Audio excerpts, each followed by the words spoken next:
तो दोस्तों आज हम फिर से आपके लिए लेकर आए हैं देश दुनिया की तमाम ताजा बड़ी खबरें। सबसे पहली बड़ी खबर में आपको बताएंगे दोस्तों कि मोदी सरकार के विरोध के बावजूद भी बाज नहीं आया अमेरिका। केजरीवाल की गिरफ्तारी के मामले पर फिर से बोला मोदी सरकार के लिए झटका। केजरीवाल के खुलकर समर्थन में उतरा हुआ है अमेरिका। टीएमसी उम्मीदवार यूसुफ पठान के खिलाफ कांग्रेस पार्टी ने चुनाव आयोग से कर दी शिकायत। पश्चिम बंगाल से यूसुफ पठान के सभी पोस्टरों को हटाने की रख दी है मांग।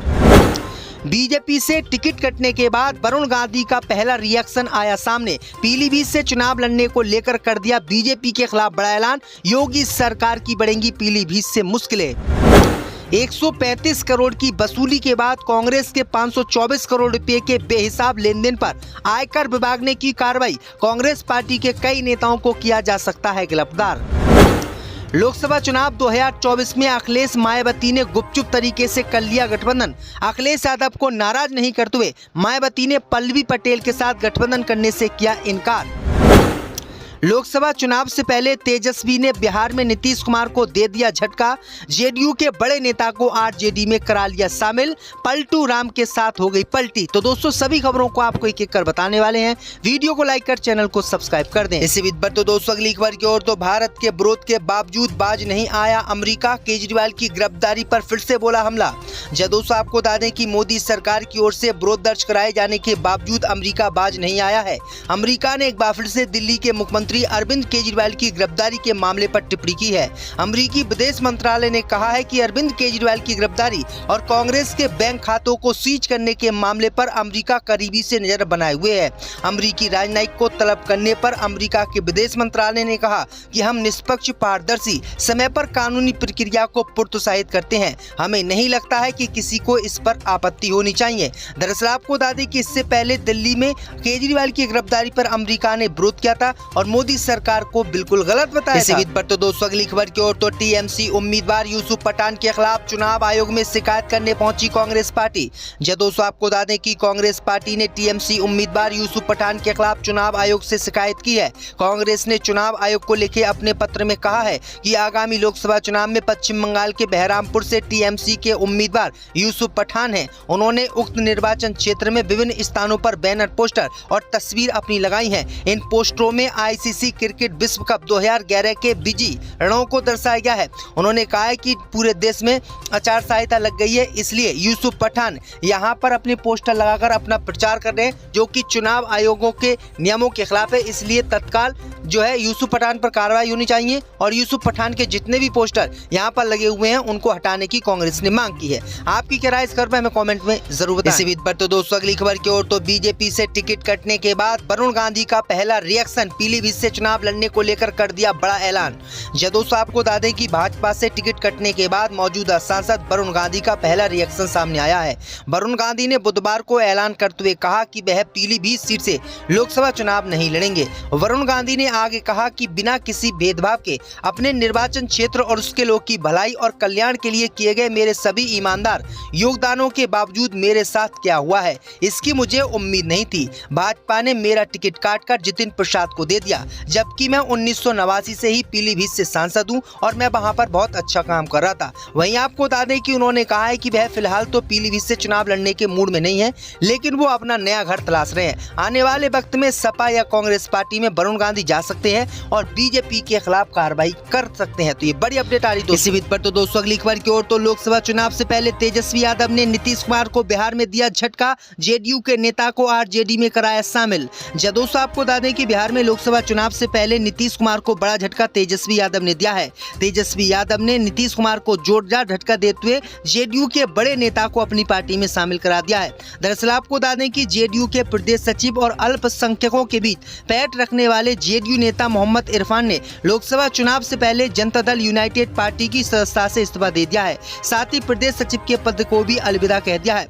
मोहम्मद इरफान ने पत्र जारी करके इस बात की जानकारी दी है। उन्होंने जनता दल यूनाइटेड के राष्ट्रीय अध्यक्ष से इस्तीफा स्वीकार करने की अपील की है। मोहम्मद इरफान के इस्तीफे से जमुई में जेडीयू पार्टी को बड़ा झटका लगा है। मोहम्मद इरफान के इस्तीफे की खबर राजनीतिक गलियारों में हलचल मचा दी है। अब वे जल्दी राजद पार्टी की सदस्यता ग्रहण करेंगे। वहीं इससे तेजस्वी यादव को फायदा होने वाला है। इसी बीच तो दोस्तों अगली खबर की ओर तो दिल्ली हाई कोर्ट से अरविंद केजरीवाल को लगा झटका। अरविंद केजरीवाल को जमानत देने से दिल्ली हाई कोर्ट ने किया इनकार।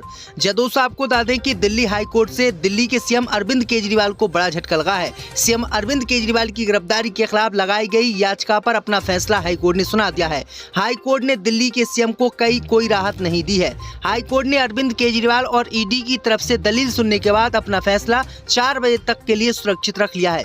ईडी की तरफ से पेश हुए एएसजे राजू ने सीएम को राहत दिए जाने का विरोध किया और उनकी तरफ से पेश हुए वकीलों की फौज पर भी आपत्ति दर्ज की। ईडी का कहना है कि गोवा इलेक्शन को फंड करने के लिए सीएम केजरीवाल ने साउथ ग्रुप को शराब नीति की मदद से फायदा पहुंचाया। बदले में गोवा चुनाव में उन्हें भरपूर फंड मिला। इसी बीच तो दोस्तों अगली खबर की ओर तो 135 करोड़ की वसूली के बाद कांग्रेस के 524 करोड़ रुपए के बेहिसाब लेन देन पर आयकर विभाग ने की कार्रवाई। दोस्तों आपको बता दें कि लोकसभा चुनाव में महज 3 सप्ताह का समय बाकी है, जहां सभी राजनीतिक दल सियासी तैयारियों में जुटे हुए हैं। वहीं मुख्य विपक्षी दल कांग्रेस आयकर विभाग की एक और बेहिसाब लेन देन वाले कुल 523 करोड़ रुपए की कार्रवाई का सामना करने वाली है। इंडिया एक्सप्रेस की रिपोर्ट के मुताबिक ये लेन देन 2014 से 2021 के बीच किया गया है। बताया जा रहा है कि आयकर विभाग जल्दी पार्टी के खिलाफ कार्रवाई कर सकता है, जो 2019 के लोकसभा चुनाव से पहले किए गए छापों में 523 करोड़ रुपए के बेहिसाब लेन देन से जुड़ी है। इससे पहले हाल ही में आयकर विभाग ने पार्टी के पिछले बकाया का हवाला देते हुए कांग्रेस के बैंक खातों से 135 करोड़ रुपए की वसूली की थी। इसी बीच तो दोस्तों अगली खबर की ओर तो भगौड़े नीरव मोदी को बड़ा झटका, बिकेगा लंदन का आलीशान बंगला, कोर्ट ने तय की कीमत। दोस्तों आपको बता दें कि भगौड़े नीरव मोदी को लंदन हाई कोर्ट से तगड़ा झटका लगा है। कोर्ट ने पीएनबी घोटाले के आरोपी नीरव मोदी के खिलाफ लंदन में स्थित आलीशान बंगले को बेचने की अनुमति दे दी है। नीरव मोदी का ये आलीशान बंगला सेंट्रल लंदन के मेरिल बॉन में स्थित है। इस बंगले में नीरव मोदी अपने परिवार के साथ रहता है। नीरव मोदी और परिवार यहाँ पर अभी भी रहता है। सुनवाई के दौरान कोर्ट ने कहा कि इस बंगले को 5.25 मिलियन ब्रिटिश पाउंड यानी करीब 55 करोड़ से कम पर नहीं बेचा जा सकता। जस्टिस मास्टर जैन ब्राइटवेल ने ये फैसला सुनाया। इसी बीच तो दोस्तों अगली खबर की ओर तो अखिलेश यादव के साथ गुपचुप तरीके से मायावती ने किया गठबंधन, भाजपा को लेगा झटका। दोस्तों आपको बता दें कि उत्तर प्रदेश की सियासत में अपनी अलग पहचान बनाने की जद्दोजहद में जुटी अपना दल कमेरावादी पार्टी की नेता पल्लवी पटेल की मुश्किलें लगातार बढ़ती जा रही हैं। पहले अखिलेश यादव ने इस चुनाव में पल्लवी पटेल की पार्टी को किसी तरह के समझौते से साफ इनकार कर दिया। अखिलेश के इनकार के बाद कांग्रेस पार्टी ने भी उससे दूरी बना ली। इसके बाद मायावती की पार्टी बीएसपी से दोस्ती की बात चली, लेकिन किसी नतीजे पर पहुंचने से पहले ही वहां पर भी अब बात बिगड़ गई है।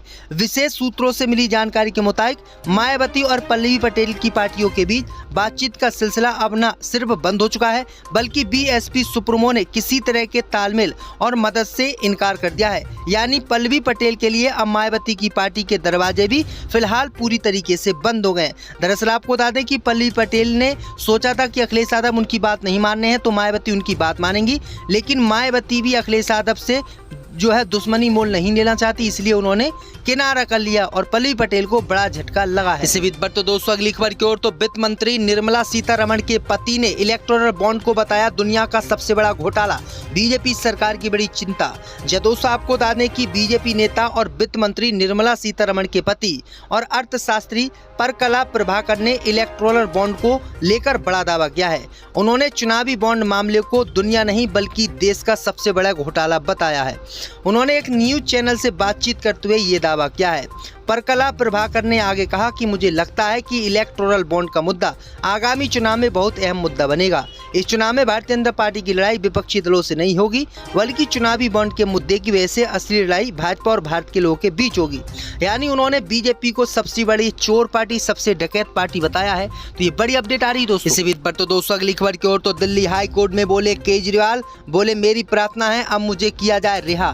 दोस्तों आपको बता दें कि मुख्यमंत्री अरविंद केजरीवाल ने बुधवार को दिल्ली उच्च न्यायालय से आग्रह किया है कि आबकारी नीति से जुड़े धन शोधन मामले में ईडी की हिरासत से उन्हें तत्काल रिहा करने का आदेश दिया जाए। केजरीवाल ने दलील दी है कि चुनाव के समय उनकी गिरफ्तारी संविधान के मूल ढांचे के विरुद्ध है। आम आदमी पार्टी के राष्ट्रीय संयोजक की ओर से पेश हुए वरिष्ठ वकील अभिषेक मनु सिंघवी ने दलील दी है। गिरफ्तारी का उद्देश्य सामग्री ढूंढना नहीं बल्कि मुझे और मेरी पार्टी को अक्षम करना था। मेरी प्रार्थना है कि अब मुझे रिहा कर दो।